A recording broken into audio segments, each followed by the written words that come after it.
Hi అండి, good morning. ఈరోజు మా టిఫిన్ అయితే దోశ అనమాట. ఈరోజు 5 గంటలకే లేచాను కాబట్టి పని తొందరగా అయిపోతుంది. దోశ అయితే వేస్తున్నాను. ఈరోజు టిఫిన్ అయితే దోశ. ఇంతకండి అన్నం అయితే వండేసాను. ఈరోజు దోసకాయ కూర. ఫోన్లో ఛార్జింగ్ లేదు, లైట్ ఎఫెక్ట్స్ కనిపించట్లేదు.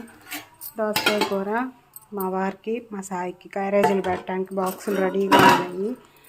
బాక్సులు అయితే పెట్టేసేయాలి. ఇప్పుడు టిఫిన్ కూడా వేసి పెట్టేస్తే టక్కని తినేస్తారు. ఇక స్కూల్కి మా వారి పనికి వెళ్ళిపోతారనమాట. ఇంట్లో బోల్డ్ పనులు ఉంటాయి నాకు.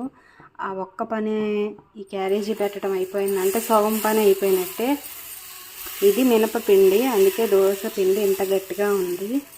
పిల్లలకి హెల్త్కి చాలా మంచిదని నేను ఇలా